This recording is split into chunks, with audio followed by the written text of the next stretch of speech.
Good morning, everyone. My name is MightyStream, and I'm going to do your January the 7th spiritual principle a day in a meditation. You may reach me at recoveryofhope21@gmail.com. The title of the meditation for today is Faith in the Program and Each Other. Faith is what keeps us doing the footwork even when we can't see the reason. That is taken from the Living Clean book, Chapter 1, Growing Pains. Many of us were fine with living a philosophy of act now, ask questions later.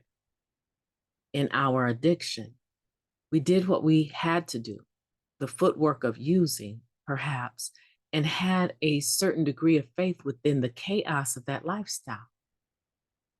But we don't necessarily bring those bold tactics into early recovery. Why then is it so difficult for many of us to have faith and get on board with NA from day one? Maybe it's that we didn't know what we wanted. We thought we found what we wanted in drugs, but total abstinence seemed unlikely and long term recovery unfathomable. Yes, we want a better life, but who doesn't?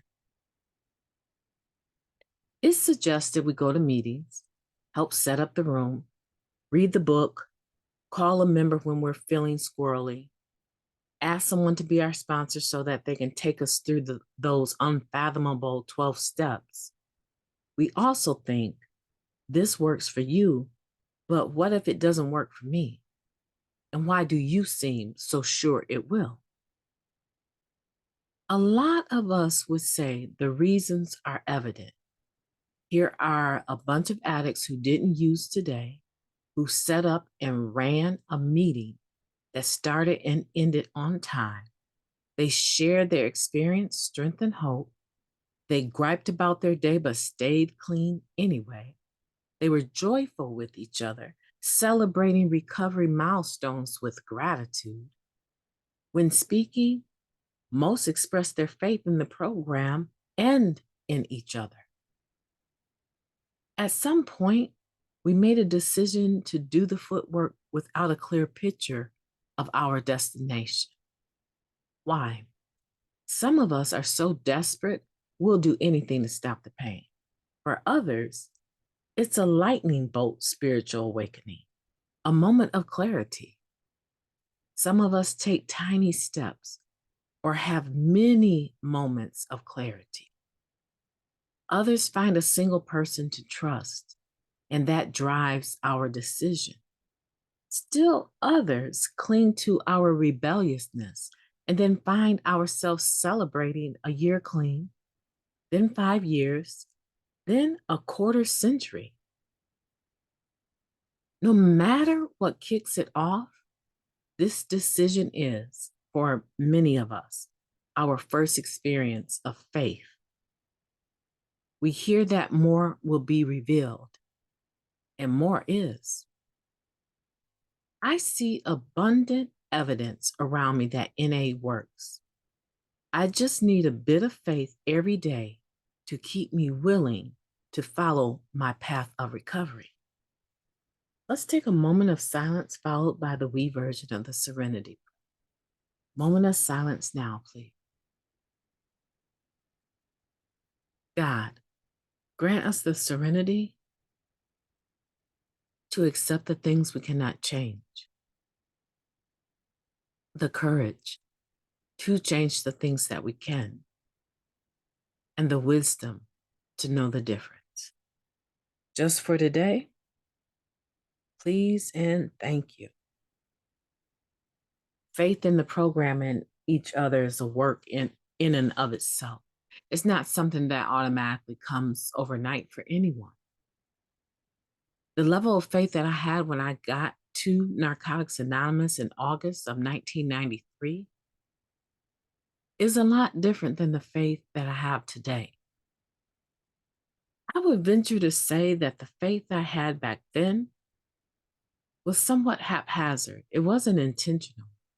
And it was more about being determined to make a point, to prove to someone that I'm not an addict and I'm going to show you how much of a not an addict I am by staying here, staying clean. And I bet you that I will stay cleaner long after you relapse, because you will relapse, because that's all you've been doing all the time that I've known you. I had two significant people in my life that were in Narcotics Anonymous when I came to the program, and we were relatives.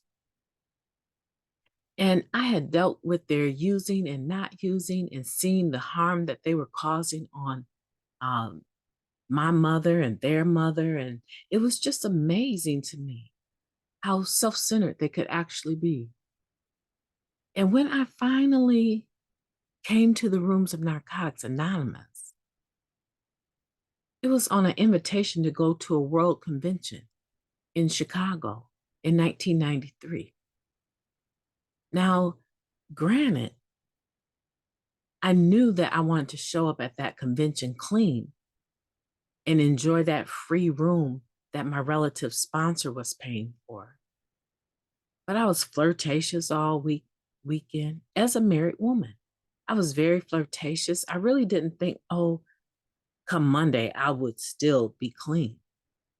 But I showed up at that convention with 5 days because there was no way in the world I was going to go to that convention and be under the influence and have people looking down their nose at me, and especially my relatives. So I showed up clean. And when I got there, I had 5 days clean. But I knew I was going to use. I knew come Monday that I was going to be using again. And you know what?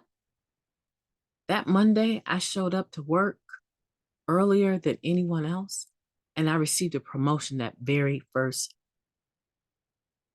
Monday after that convention. And I thought to myself, if you use tonight, Monday night, you all bets are off, because my pattern had been come in when I wanted to. Whenever I could get myself together enough from the night before and show up at work. But I stayed clean, and I did the exact same thing that Tuesday that I had done the day before. And at some point in time, I got kind of cocky about being able to be clean. And I challenged my relatives. I told them that I would be the first one to reach a decade clean, that I didn't think that they would stay clean, and that I could stay clean longer, than they could. So my faith in the beginning was, I don't know what you call it. If it was faith, it was a weird kind of faith. And eventually, they both fell off, and I continued, even though I thought to myself, you won the bet. You don't need to do this anymore. And I think maybe that's why I really didn't apply the spiritual principles and why I kept going through sponsors, because it was just sort of like a game for me. And then some really, really interesting things started to happen. Some real interesting things began to happen as a consequence of my ill behavior within the rooms of Narcotics Anonymous. So my faith today is a lot different than it was. And I would bet to say that yours probably is too. Today we have beautiful relationships with one another. We have beautiful relationships in relation to our sponsorship, our working the steps, the application of the spiritual principles. Instead of having maladaptive coping skills, we are very adaptive, and we are very much able to live just for the day with gratitude and goodwill in our spirits and hearts. You have abundant evidence around you that Narcotics Anonymous works.